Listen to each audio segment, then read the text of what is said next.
Tidak ada jual beli, tidak boleh. Orang-orang Mekah berjual beli terhadap Bani Abdi Manaf. Ya, tidak boleh mereka membeli, tidak boleh kita membeli dari mereka. Kemudian dan tidak ada boleh yang duduk bersama bersama Bani Abdi Manaf. Tidak boleh berbincang-bincang dan tidak boleh bercampur baur dan tidak ada satupun dari orang Mekah masuk ke rumah mereka. Dan tidak boleh berbicara bersama mereka sampai Bani Abdi Manaf menyerahkan Rasulullah sallallahu alaihi wasallam.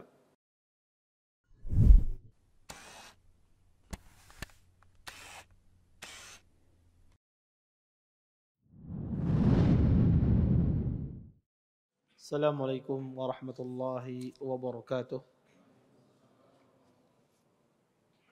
Innal hamdalillah nahmaduhu wa nasta'inuhu wa nastaghfiruh wa na'udzu billahi min shururi anfusina wa min sayyiati a'malina. May yahdihillahu fala mudilla lahu wa may yudlil fala hadiya lahu. Asyhadu an la ilaha illallah wahdahu la syarika lahu wa asyhadu anna Muhammadan abduhu wa rasuluh.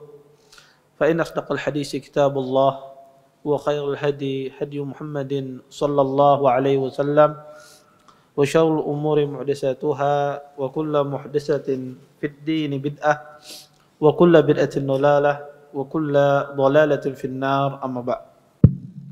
Bapak-bapak, ibu-ibu, ikhwan dan akhwat yang dimuliakan oleh Allah Subhanahu wa taala, alhamdulillah, segala puji bagi Allah Subhanahu wa taala dengan limpahan nikmat yang begitu besar, di antaranya nikmat iman, nikmat Islam, nikmat kesehatan, sehingga kita semua dimudahkan oleh Allah Subhanahu wa taala untuk bisa berkumpul di salah satu tempat yang sangat mulia ini. Mudah-mudahan perkumpulan kita ini mendatangkan keberkahan dari Allah Subhanahu wa taala dan kita bisa mengambil manfaat dari apa yang kita sampaikan nantinya. Bapak, Ibu, ikhwan dan akhwat yang dimuliakan oleh Allah Subhanahu wa taala, kita lanjutkan kajian kita tentang sirah nabawiyah. Kemarin kita membahas tentang hijrahnya Nabi sallallahu alaihi wasallam, hijrahnya para sahabat ke negeri Habasyah yang kedua kalinya. Dan kita tahu bersamaan pada hijrah yang pertama terjadi dua peristiwa besar di kota Mekkah, yaitu masuknya Islamnya Hamzah bin Abdul Muttalib dan masuknya Islamnya Umar bin Khattab radhiyallahu taala anhuma jami'an. Dan ini menjadikan orang-orang kufar Quraisy, ya, mereka melakukan azab yang sangat luar biasa kepada kaum mukminin.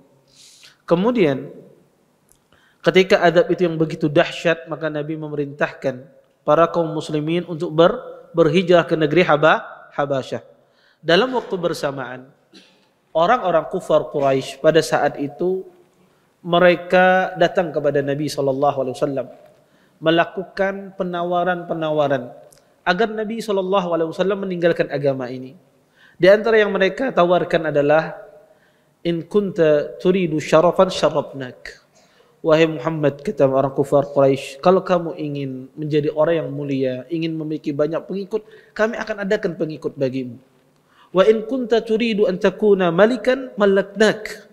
Kalau kamu ingin jadi raja dari bangsa Arab, dari bangsa Quraisy, kami jadikan raja.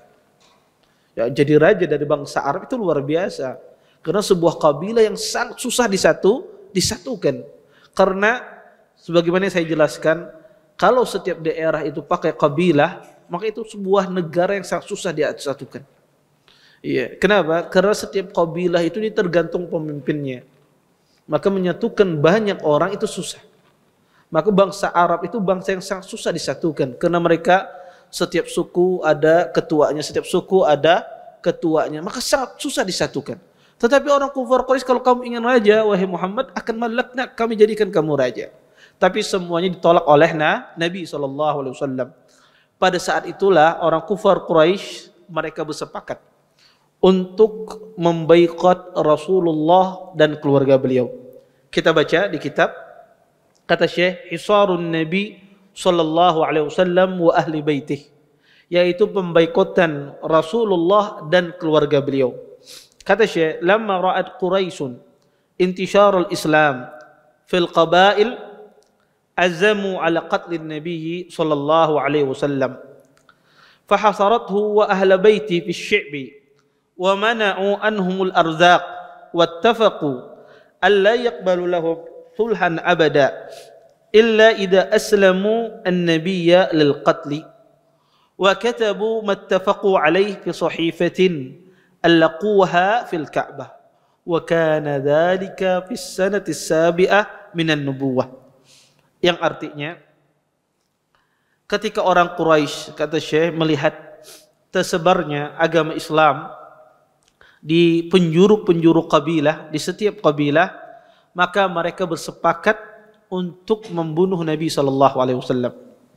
Maka mereka orang kufar Quraisy memboikot Nabi dan keluarga beliau di Syi'ab, di suatu tempat namanya Syi'ab. Wa mana'u anhumul arzaq, dan mereka cegah makanan sampai kepada Nabi dan keluarga beliau. Dan mereka sepakat tidak menerima perundingan damai selama-lamanya dengan Rasulullah dan keluarga beliau, kecuali dengan syarat keluarga Nabi menyerahkan Rasulullah untuk dibunuh.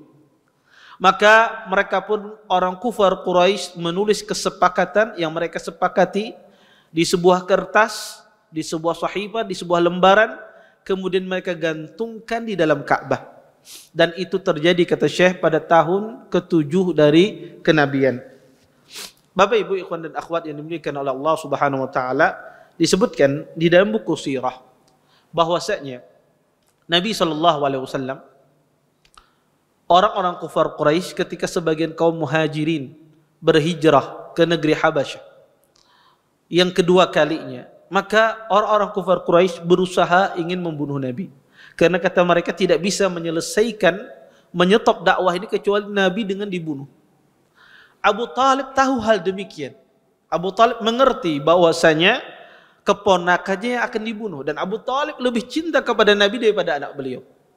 Walaupun beliau dalam keadaan kafir, tetapi beliau lebih mencintai Nabi daripada anak-anaknya. Melihat demikian pun Abu Talib memanggil Bani Abdi Manaf. Memanggil Bani Abdi Manaf karena Bani Abdi Manaf ini adalah nisbat kepada keluarga Nabi SAW, dan ini bani yang besar. Dan Abu Talib mengajak kepada Bani Abdi Manaf melindungi Rasulullah SAW. Maka Bani Abdi Manaf pun sepakat mereka melindungi Nabi. Melindungi Nabi bukan karena mereka masuk Islam, tidak, tetapi karena rasa kesukuan, rasa-rasa kabilah mereka, karena satu kabilah, satu suku, maka mereka sepakat melindungi Nabi. Karena tidak semua Bani Abdi Manaf itu masuk Islam. Banyak di antara mereka yang belum masuk Islam. Tetapi mereka sepakat melindungi Nabi, ya. Kenapa? Karena cinta mereka terhadap suku mereka. Karena orang Arab itu anti mereka dihinakan. Kabilah mereka dihinakan anti. Ya. Maka Abu Talib mengajak pada Bani Abdi Manaf, yang mana Bani Abdi Manaf ini terdiri dari Bani Hashim, Bani Abdul Muttalib. Semuanya sepakat membela Nabi kecuali satu orang. Ya, yaitu dari Bani Hashim, ya, satu orang yang tidak sepakat, yaitu Abu Lahab. Semuanya yang kafir sepakat membela Nabi SAW karena cinta mereka terhadap suku mereka, yang Islam cinta mereka terhadap Nabi SAW. Makanya saya jelaskan di awal-awal sebelumnya, kenapa Abu Talib tidak masuk Islam, padahal luar biasa membela Nabi SAW. Kenapa dia tidak mau mengucapkan kalimat la ilaha illallah di akhir hayatnya di hadapan Nabi SAW? Nanti kita akan ceritakan kenapa Abu Talib tidak mau mengucapkan la ilaha illallah, padahal dia yang menghimpun Nabi dari sejak kecil, memelihara Nabi, melindungi Nabi, bahkan rela berkorban. Bahkan nanti kita akan jelaskan sebab terbunuhnya Abu Talib, sebabnya akibat pengepungan ini. Matinya Abu Talib sebab pengepungan ini. Tapi di akhir hayatnya Abu Talib tidak mengucapkan kalimat la ilaha illallah. Apa sebabnya? Karena dia mencintai Rasulullah, cinta tabi'i, cinta seorang paman kepada keponakan, bukan cinta karena agama. Makanya dia mati dalam tidak bisa menyebutkan kalimat la ilaha illallah. Maka ini pentingnya seseorang cinta agama itu mengalahkan daripada hubungan nasab, mengalahkan dari hubungan tali darah. Taib. Ketika Nabi SAW ya, dikepung, ya, Abu Talib tahu bahwasanya orang kufar Quraisy ingin membunuh Nabi sallallahu alaihi wasallam, maka Abu Talib mengajak Bani Abdi Manaf semuanya ramai-ramai membela Nabi. Ketika Abu Jahal dan konco-konconya tahu bahwasanya Nabi dibela oleh Bani Abdi Manaf, maka Abu Jahal tidak berani untuk membunuh Nabi. Orang Quraisy tidak berani membunuh Nabi karena akan terjadi pertumpahan darah dua kabilah yang besar. Karena kabilah Bani Abdi Manaf itu kabilah yang besar dan kabilah yang mulia. Maka Abu Jahal pun berhenti. Tidak ingin membunuh Nabi SAW. Akhirnya Abu Jahal mengubah cara yang kedua, yaitu membaikat Rasulullah SAW dan Bani Abdi Manaf. Tidak hanya Nabi, tetapi Bani Abdi Manaf itu dibaikat. Dibaikat apa? Mereka mengatakan, ya, orang kufar Quraisy mengatakan, ya, mereka menulis di lembaran tersebut, ala ahli Makkah bikamiliha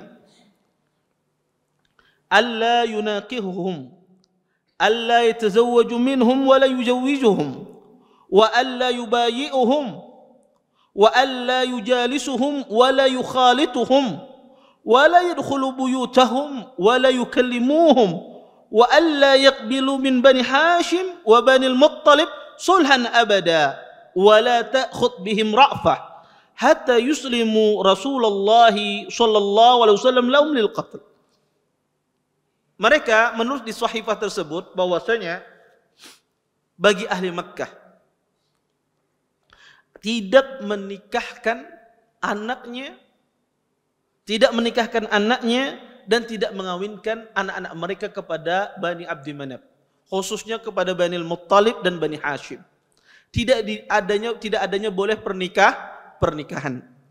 Dan saya jelaskan bahwasanya orang itu kalau diputus hubungan nikahnya itu adalah cara menyakiti luar biasa.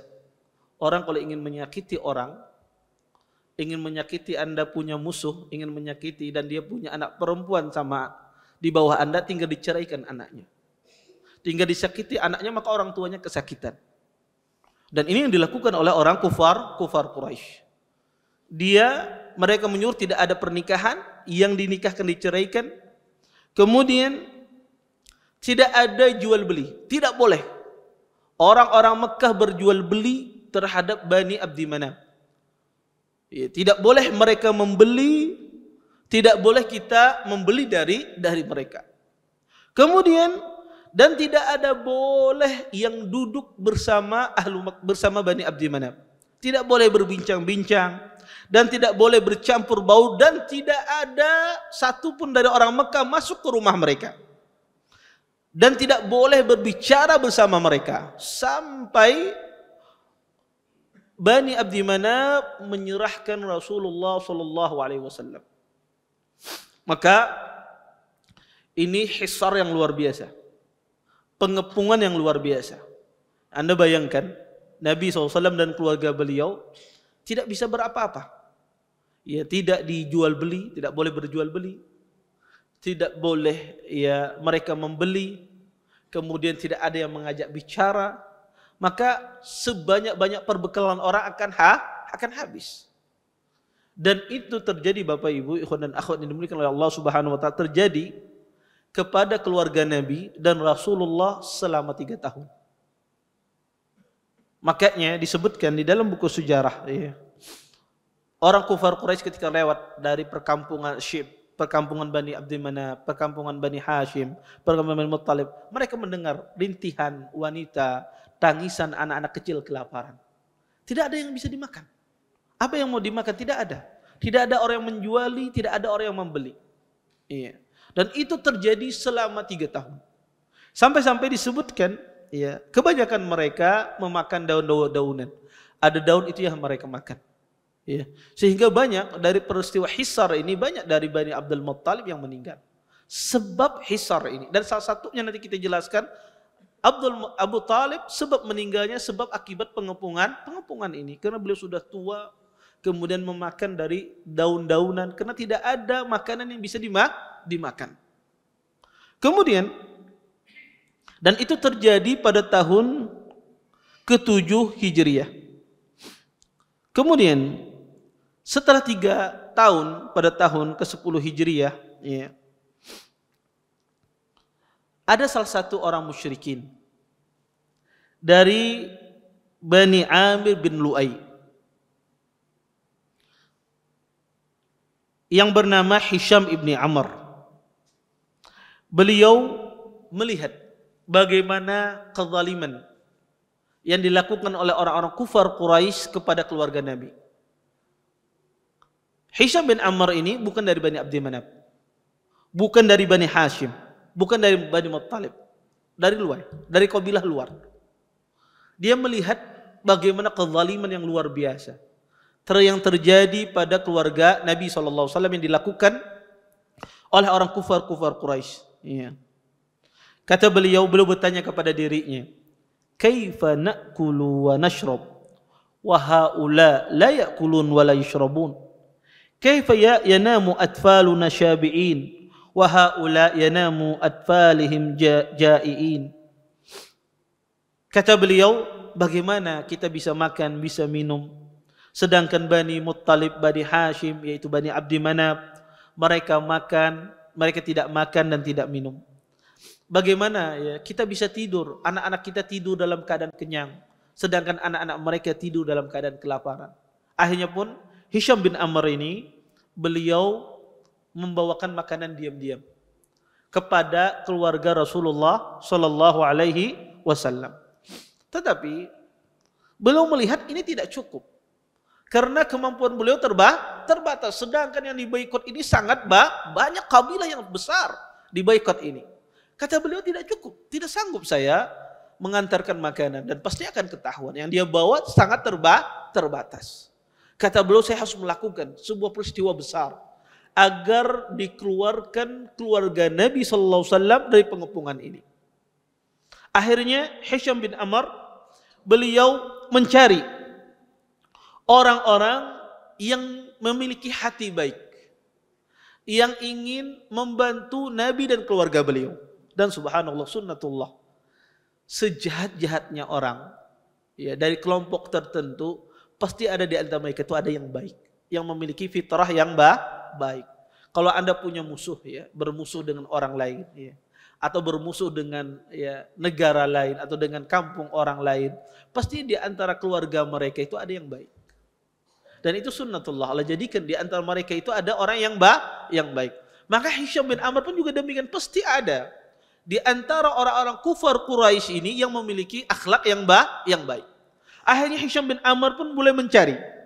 Kemudian beliau mencari satu persatu siapa yang bisa membantu ya, membantu untuk memecahkan, mengeluarkan Nabi dari pengepungan ini. Akhirnya beliau ingat pada Zuhair bin Abi Umayyah al-Makhzumi. Ya. Kenapa Zuhair bin Abi Umayyah al-Makhzumi dipilih beliau?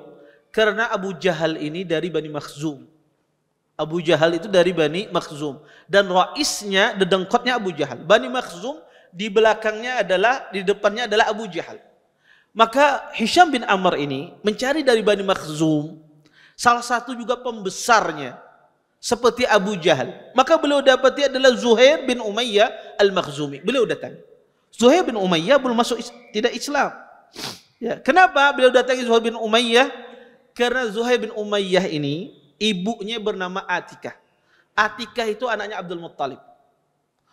Ya, Atikah itu anaknya Abdul Muttalib. Maka Hisham bin Amr ini memanfaatkan adanya hubungan keluarga antara Zuhair dengan Nabi SAW. Karena ibunya Atikah bin Abdul Muttalib dinsanaknya Abu Talib.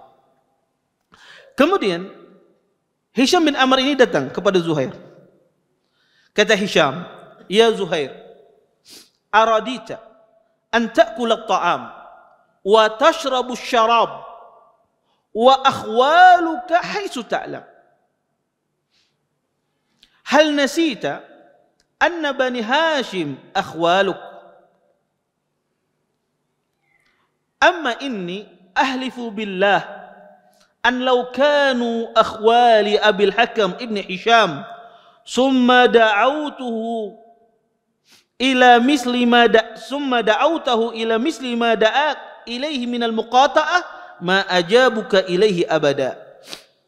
Kata Hisham bin Amr, wahai Zuhair, apakah engkau ridha engkau makan dan minum sedangkan sementara keluargamu dari pihak ibumu itu kelaparan? Apakah engkau lupa wahai Zuhair, kata Hisham bin Amr, sesungguhnya Bani Hashim itu adalah keluargamu. Kemudian Hisham bin Amr bersumpah, demi Allah, kalau seandainya keluarga saya ini Abu Jahal, ya, kemudian mengajak saya seperti dia mengajak engkau wahai Zuhair, saya tidak akan taati. Kemudian mendengar tersebut, Zuhair pun berkata, kata Zuhair, waihak, ma asna ana rajulun wahid. Kata Zuhair, celaka, apa yang bisa saya perbuat, saya ini hanya satu orang. Saya tidak bisa menjadikan perjanjian itu batal. Saya tidak bisa mengeluarkan keluarga Nabi dari pemboikotan tersebut. Saya hanya satu orang. Saya tidak bisa, kata Zuhair. Kemudian, amma wallahi, kata Zuhair, law kana ma'i rajulun akhar lakumtu fi naqdiha. Kata Zuhair, demi Allah, kalau ada lagi satu orang yang sama seperti aku ini, tidak setuju dengan pemboikotan tersebut, niscaya akan saya sobek perjanjian tersebut. Kemudian kata Hisham bin Amr, taib, saya carikan yang lain. Dicarikan oleh Hisham bin Amr. Dicari, kemudian Hisham bin Amr mencari orang yang lain yang memiliki akhlak yang baik. Dan beliau menemukan Mut'im ibni Adi. Mut'im ibni Adi ini memiliki kehubungan juga dengan Banu Muttalib dan Bani Hashim. Memiliki hubungan kekerabatan. Didatangi oleh Hisham bin Amr, Mut'im ibni Adi. Kemudian kata Mut'im ibni Adi, ya, diceritakan oleh Zuhair, diceritakan oleh Hisham bin Amr, kenapa engkau tidak membatalkan perjanjian tersebut? Kata Mut'im ibni Adi, waihak mada asna. Kata Mut'im ibni Adi, celaka engkau, apa yang bisa saya perbuat? Wa inna ma ana rajulun wahid. Saya ini hanya satu orang, kata Mut'im ibni Adi. Tidak sanggup saya untuk membatalkan perjanjian yang ditulis oleh orang kufar Quraisy. Kemudian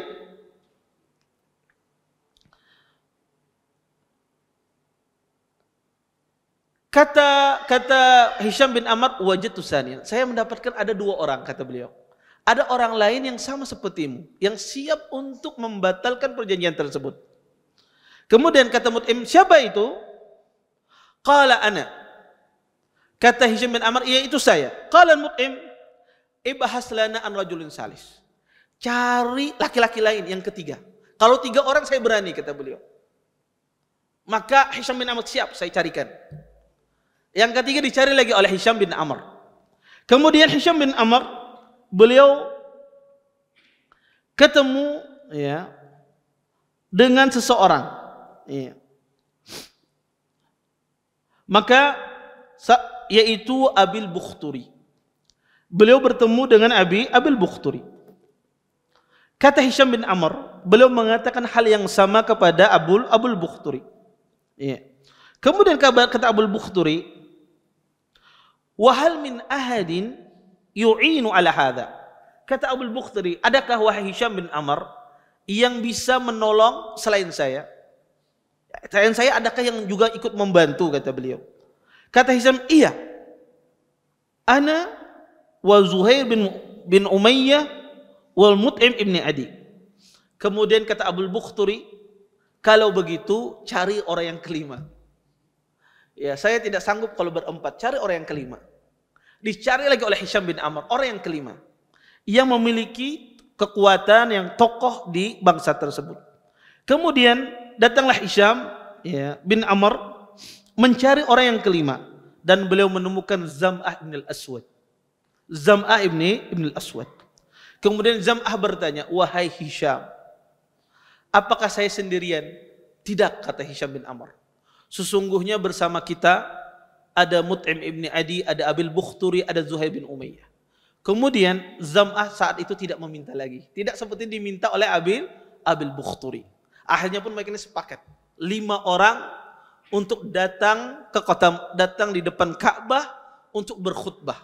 Karena orang zaman dahulu, kalau mereka ingin berkhutbah, mereka memakai suruan, panggilan an-nida.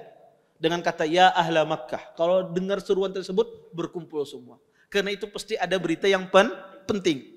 Maka orang berlima orang ini pun ya datang berkumpul, mereka sepakat untuk datang di depan Ka'bah.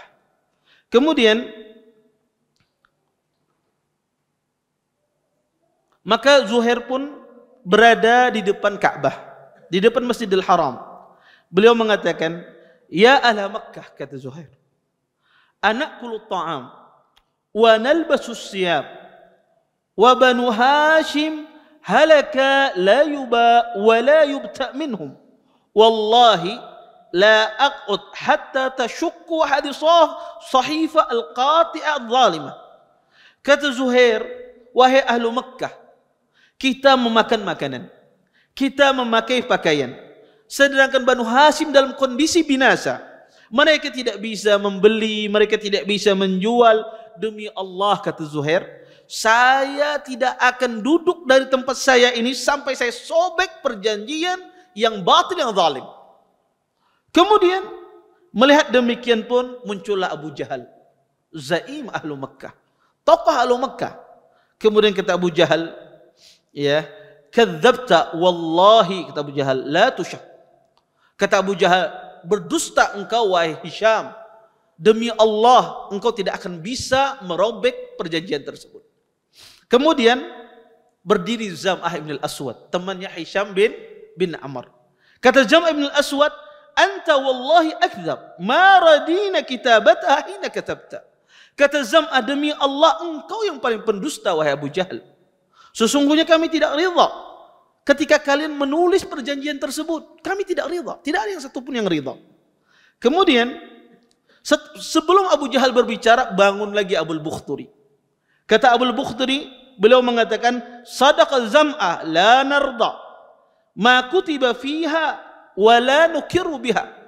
Kata beliau, kata Abul Bukhturi, benar apa yang dikatakan oleh Zam'ah. Kami tidak ridha dan kami tidak setuju terhadap perjanjian tersebut.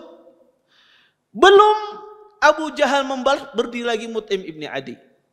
Kata Mut'im ibn Adi, "Sadaqtuma wa kadzaba man qala ghairu dzalik." Sungguh benar apa yang kalian katakan dan telah berdusta apa-apa orang yang mengatakan selain apa yang kalian katakan.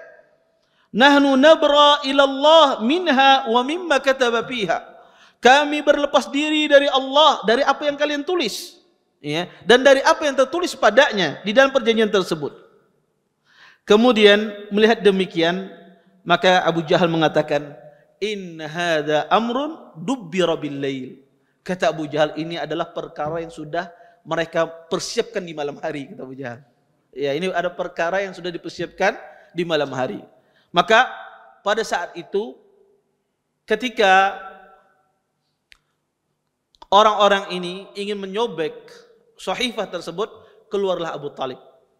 Abu Talib sebelumnya dikasih tahu oleh Nabi, tetapi riwayat ini lemah, tetapi disebutkan bahwasanya Allah Subhanahu wa taala mewahyukan kepada Nabi SAW bahwasanya perjanjian itu dimakan oleh rayap, dimakan oleh rayap karena digantungkan di dalam Ka'bah, dan selama 3 tahun mereka tidak masuk. Maka dimakan oleh rayap, yang tersisa hanya cuma nama Allah Subhanahu wa taala. Semuanya habis dimakan rayap. Kemudian Nabi memberitahukan kepada Abu Talib bahwasanya perjanjian tersebut sudah tidak ada lagi, dimakan oleh rayap, yang tersisa hanyalah nama Allah. Kemudian keluarlah Abu Talib di saat mereka berdebat. Kata Abu Talib, "Sesungguhnya saya telah diberitahukan oleh keponakan saya Muhammad bahwasanya Allah telah mewahyukan kepadanya bahwasanya perjanjian tersebut telah disobek, telah dimakan oleh rayap. Kalau kalian tidak percaya, kalau dia berdusta, maka silahkan ambil dia." Ternyata ketika mereka masuk, dan subhanallah tidak ada ya sesuatu pun dari perjanjian tersebut kecuali hanya tersisa nama Allah Subhanahu wa taala. Tetapi riwayat ini yang disebutkan oleh para ahli tarikh, dan ini masyhur di ahli tarikh, terdapat kelemahan di dalam sanadnya, tapi tidak mengapa disebutkan karena dalam buku sirah untuk menyambung cerita. Maka ketika itulah Nabi SAW dan para sahabat keluar dari pemboikotan orang-orang kota Mekah. pemboikotan yang sangat zalim yang dilakukan oleh orang-orang ahlu Makkah. Di sini Bapak Ibu, ikhwan dan akhwat yang dimuliakan oleh Allah Subhanahu wa taala, ada beberapa pelajaran yang bisa kita ambil ya, dari peristiwa di boikotnya Nabi Muhammad sallallahu alaihi wasallam dan keluarga beliau. Di antara ya peristiwa yang bisa kita ambil ya, bahwasanya orang-orang kufar Quraisy, ya, orang-orang kufar Quraisy itu sangat luar biasa kebencian mereka dengan Nabi sallallahu alaihi wasallam. Kadang penindasan, kezaliman itu bisa dilakukan dengan cara tidak langsung. Bisa dilakukan tidak harus dengan mengadab, menyiksa orang, tapi bisa dengan cara pemboikotan. Dengan diboikot seseorang, maka dia tidak bisa mengapa-ngapa. Makanya di dalam Islam dilarang seseorang itu menghajar, memboikot orang lain. Kata Nabi sallallahu alaihi wasallam, la yahjuru akahu fawqa salas. Kata Rasulullah SAW, janganlah seorang muslim memboikot saudaranya lebih dari tiga hari. Kenapa? Karena bentuk pemboikotan itu adalah bentuk kezaliman. Makanya Nabi SAW, kalau kita ada permasalahan dengan siapapun, tidak boleh kita tidak tegur sapa lebih dari 3 hari. Sehari boleh, ya. Kalau kita ada masalah sama orang, sehari boleh. Karena kadang-kadang emosi itu tidak bisa langsung selesai. Maka di dalam Islam, ya diberikan tempo. Tetapi sudah 3 hari, kalau kita ada masalah sama orang, ya sudah. Selesaikan. Tegur sapa, salam, ya. Kenapa? Karena itu adalah bentuk kezaliman. Seseorang tidak menegur sapa, tidak menyapa saudaranya, tidak salam terhadap saudaranya, maka itu adalah bentuk kezaliman. Maka dilarang oleh Nabi sallallahu alaihi wasallam. Apalagi yang dilakukan oleh orang kufar Quraisy selama 3 tahun terjadi pada Nabi SAW dan keluarga beliau. Kemudian yang kedua, orang-orang kafir itu ada, orang-orang kafir itu bertingkat-tingkat. Ada mereka kekufurannya luar biasa. Dan ada orang kafir tersebut kekufurannya di bawah demikian. Ada orang kafir itu yang melakukan penyiksaan kepada kaum mukminin. Dan ada juga orang kafir tersebut tidak melakukan penyiksaan. Dan yang terjadi pada keluarga Nabi SAW. Maka di sini menjelaskan kepada kita, kekufuran itu tidak hanya dalam satu keadaan. Kekufuran itu bertingkat-tingkat. Makanya neraka itu pun juga bertingkat-tingkat sesuai dengan kekufuran orang tersebut. Semakin besar kufurnya, maka semakin besar siksanya. Ya, semakin orang tersebut kufur kepada Allah, semakin besar siksanya. Dan ini tercermin jelas bahwasanya di antara 5 orang tadi tidak semuanya masuk Islam. 3 di antaranya tidak masuk Islam. Tetapi mereka membela Nabi SAW, menjaga agama Allah Subhanahu wa taala, padahal mereka tidak masuk Islam. Makanya Nabi SAW beliau sedih ya ketika mengingat Mut'im ibni Adi. Kata Nabi SAW, beliau berharap Mut'im ibni Adi itu masuk Islam karena jasanya yang luar biasa. Kemudian faedah yang berikutnya dari peristiwa ini adalah bahwasanya di antara ya, kaum muslimin, ketika seseorang itu berdakwah, maka harus ada yang membackinginya, yang menolongnya. Dan sunnatullah, Allah jadikan setiap nabi dan setiap rasul itu ada penolongnya. Makanya kalau Anda perhatikan buku-buku sirah, setiap nabi dan rasul yang diusir oleh kaumnya itu ada penolongnya, ada yang melindunginya. Nabi Muhammad SAW yang melindungi beliau adalah keluarga beliau, paman beliau, kakek beliau sebelumnya. Makanya Allah katakan dalam Al-Quran, ya Syuaib, laula rahtuka la rajamnak. Kata kaum Nabi Syuaib, wahai Syuaib, kalau bukan karena kaummu, la rajamnak, niscaya akan kami rajam engkau. Tapi kami tidak merajam engkau ini kenapa? Karena kamu punya kaum, punya kabilah. Maka seseorang, dan sunnatullah ya, seseorang ketika dia berdakwah, dia berusaha ya mencari sesuatu yang aman di dalam dakwahnya. Ya, makanya itu penting seseorang ketika berdakwah itu ya, keamanan dari sisi legal, dari sisi formal dan seterusnya. Karena itulah sunnah para anbiya. Ya. Mereka ya dilindungi ya oleh kaumnya, ada yang dilindungi oleh keluarganya, ada dilindungi oleh para pengikutnya dan seterusnya. Dan itu sunnatullah. Maka tidak ada orang itu ya dia sendiri tidak ada yang melindunginya, tidak ada yang menjaganya. Dan ini pelajaran yang sangat sangat penting. Kemudian faedah berikutnya dari peristiwa ini adalah sebagian keluarga Nabi itu tidak masuk Islam. Dan mereka mati dalam keadaan kufur. Di antara mati dalam keadaan kufur tadi adalah Abu Talib. Abu Talib mati dalam keadaan kufur. Dan beliau tidak masuk Islam. Kenapa? Karena kecintaan beliau kepada Rasulullah cinta tabi'i. Cinta dalam arti cinta manusia, cinta seorang paman kepada keponakan. Dan seorang muslim, ini pelajaran penting. Jangan kita mencintai anak kita itu hanya sekedar cinta seorang ayah kepada anak.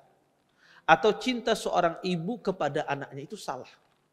Tetapi yang terbesar cinta kita kepada anak itu adalah cinta kita dari sisi agama. Karena cinta dari sisi agama itu cinta yang paling besar. Makanya keliru. Orang tua atau siapapun yang memiliki keluarga, kalau dia perhatian hanya dari sifat dunianya saja, pastilah akhiratnya akan abai. Perkara agamanya akan abai. Anda perhatikan, orang tua ingin anaknya bahagia. Dia cintanya dari sisi perkara hubungan nasab. Dia belikan sesuatu apapun untuk anaknya. Apa yang diminta anaknya dia belikan. Tetapi dia cuek di dalam perkara agamanya. Anaknya sholat, dia tidak perhatian. Anaknya tidak mengerjakan sholat di masjid, dia biasa. Anaknya habis melihat hal-hal yang haram, dia biasa. Tapi ketika anaknya nangis, minta sesuatu, abah belikan ini, dia langsung belikan. Maka ini cinta yang salah sebetulnya. Kenapa? Karena dia mencintai anaknya dari sisi nasab, bukan mencintai dari sisi agama. Maka ini penting sekali. Ya. Jangan kita itu mencintai hanya sekedar adanya hubungan nasab. Tapi yang terpenting dari semua itu adalah kita mencintai ya, orang yang memiliki kedekatan dengan kita cintai dari sisi agama. Karena antara anak dengan orang tua misalnya, kadang ada anaknya sudah ngaji, anaknya sudah belajar, sudah paham. Orang tuanya masih awam. Kadang sang anak dia perhatian dari sisi luarnya saja, kebutuhan orang tuanya dia penuhi, dan ini baik, sesuatu yang baik yang luar biasa dia penuhi.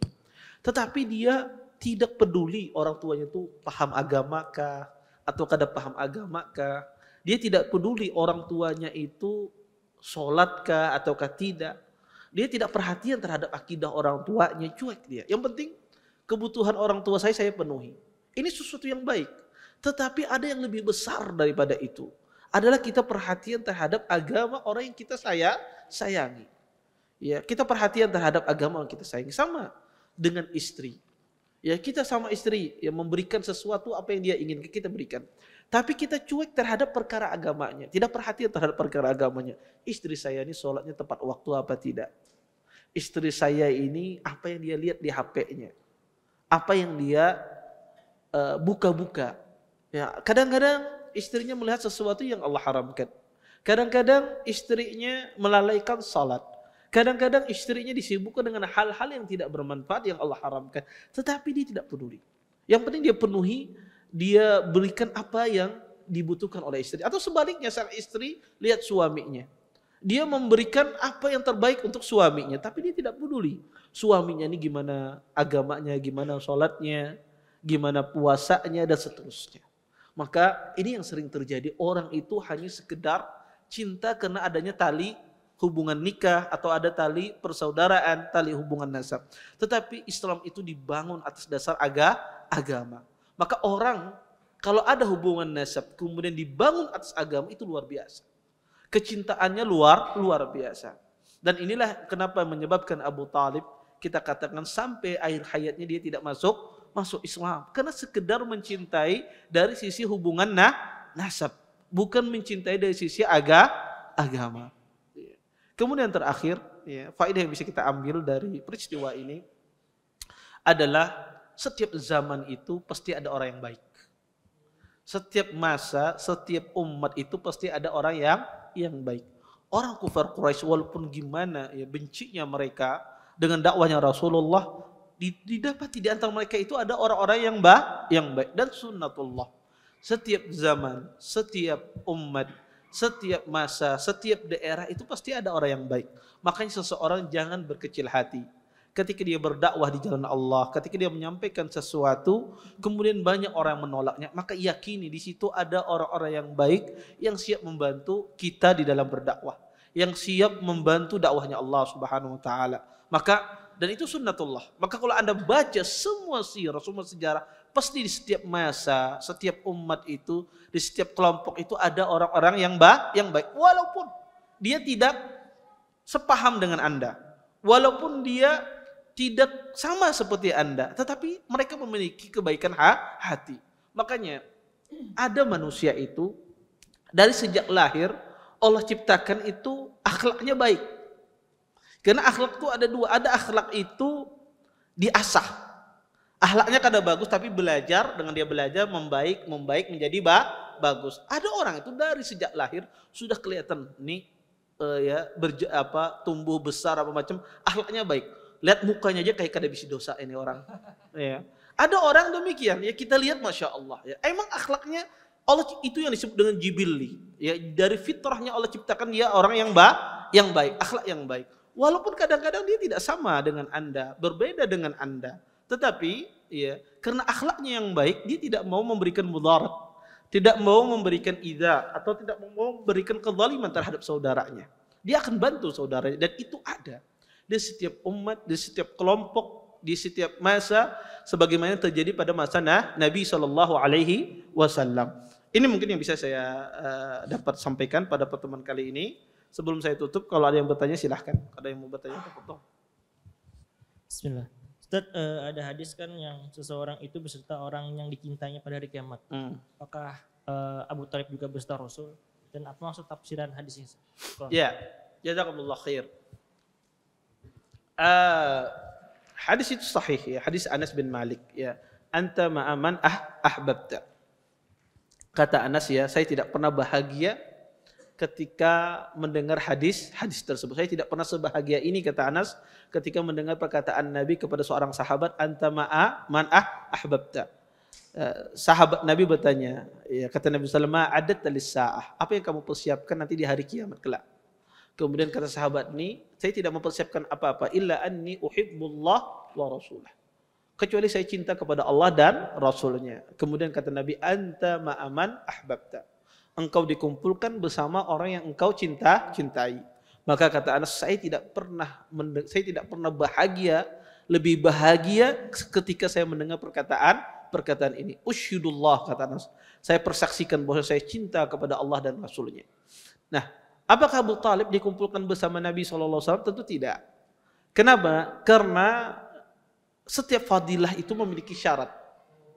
Setiap fadilah keutamaan itu memiliki syarat. Di atas syaratnya adalah tentu dia adalah beragama Islam. Maka tidak ada artinya cinta tidak masuk dalam Islam. Maka cintanya bukan cinta syar'iyah, tapi cintanya adalah cinta tabi'iyah, cinta dari sifat dunia. Ya, hubungan dunia, tabiat yang oleh.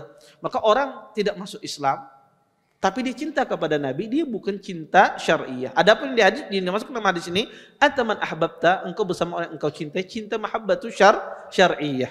Ya, cinta dari sisi syariat, ya, bukan dari sisi tabi'i, ya, tabiat manusia. Karena tabiat ayah suka pada anak. Tabiat suami cinta sama istri, istri cinta pada suami. Tabiat anak sayang sama ayah. Tapi yang dimaksudkan di sini cinta, di sini ada cinta syar'iyah, mencintai karena agama. Wallahu taala alam. Baik, ada lagi yang lain? Mohon bertanya Ustadz, tentang pemboikotan yang dilakukan oleh kaum kafir terhadap Bani Abdi Manaf. Kenapa efeknya begitu besar itu pertama Ustadz? Padahal Bani Abdi Manaf kan kabilah yang cukup besar, yang pertama. Yang kedua, kenapa Bani Abdi Manaf pada saat itu tidak melakukan jual beli keluar gitu, seperti ke Syam, sebagaimana yang dilakukan kebiasaan orang-orang kaum Quraisy saat itu gitu. Terima kasih. Iya. Jazakumullah khair atas pertanyaannya. Kenapa Bani Abdi Manaf tidak bisa keluar dari boikot tersebut? Pertama, mereka cuma satu Bani Abdi Manaf, sedangkan Quraisy itu kabilahnya sangat banyak. Bani Makhzum, Bani ini, Bani ini. Banyak sekali. Sehingga satu kabilah ini dihadapkan dengan semua kabilah, maka tidak bisa apa-apa. Walaupun dia adalah orang-orang besar, maka dihadapkan dengan kabilah yang begitu banyak, tidak bisa apa-apa mereka. Kemudian yang kedua, kenapa mereka tidak hijrah? Mereka tidak bisa hijrah. Kenapa? Semuanya diputus, akses semuanya diputus. Mencari kuda tidak ada yang jual kuda. Mencari kapal tidak ada orang yang menawari kapalnya. Maka tidak ada yang bisa diajak bernegosiasi. Sehingga mereka tidak bisa keluar kota Makkah. Karena mereka kalau keluar mereka butuh persiapan. Butuh perbekal, mereka tidak ada perbekalan. Kalau mereka keluar hijrah maka akan mati di tengah jalan. Ya karena orang padang pasir ya. Padang pasir harus butuh banyak perbekalan sedangkan makanan tidak ada. Kalau mereka keluar akan mati di tengah jalan sebelum sampai di tempat tujuan. Adapun mereka bisa keluar ke negeri Syam, ke Habasyah, karena mereka membawa perbekalan. Membawa perbekalan di jalan. Sedangkan ini tidak membawa perbekalan, tidak ada misi perbekalan. Tidak memiliki perbekalan ketika diboikot. Orang ketika diboikot mendadak tidak memiliki persiapan. Ya, dan juga kurma dan yang lainnya itu berbuah pada musimnya. Karena kalau tidak berbuah pada musimnya, orang menggunakan sisa-sisa yang ada tersisa. Ketika diboikot, dan diboikot itu pada bulan Muharram. Dan bulan Muharram itu bukan bulan berbuahnya kurma. Iya, maka kurma yang ada, orang kalau makan kurma ya, kurma yang ada itu dimakan, itu adalah sisa. Kenapa ada kurma satu sepanjang tahun? Itu adalah disimpan kurmanya untuk setahun. Dan orang nggak tahu diboikot, mereka nggak tahu diboikot, sehingga tidak ada persiapan sebelumnya. Kemudian hendak melakukan persiapan sudah tidak bisa, diputus semua akses. Nah inilah menyebabkan kenapa mereka tidak bisa keluar, kenapa mereka tidak bernegosiasi di antara mereka, karena tidak ada yang bisa dinegosiasikan. Karena mereka hanya makan dari sisa-sisa yang mereka punyai. Setelah itu, ya orang kalau punya makanan itu pasti tidak mungkin menyimpan makanan selama 1 bulan. Orang biasanya menyimpan makanan selama 3 hari, 4 hari dia beli. Ketika ada boikot demikian, tidak bisa lagi. Apa yang bisa dilakukan? Jual beli sesama mereka, makanannya habis. Yang ada cuma uang, makanan tidak ada. Dan tidak ada artinya uang kalau tidak ada makanan yang bisa dimakan. Nah itulah sebabnya kenapa orang-orang Bani Abdi Manaf mereka tidak bisa keluar. Ya kemudian mereka tidak bisa keluar dari kepungan orang kufar Quraisy tersebut. Itu sebabnya. Wallahu taala. Baik, ada lagi yang lain? Baik. Ya, kalau enggak ada kita tutup dengan doa kafaratul majelis. Subhanakallahumma bihamdika asyhadu an la ilaha illa anta astaghfiruka wa atubu ilaik. Assalamualaikum warahmatullahi wabarakatuh.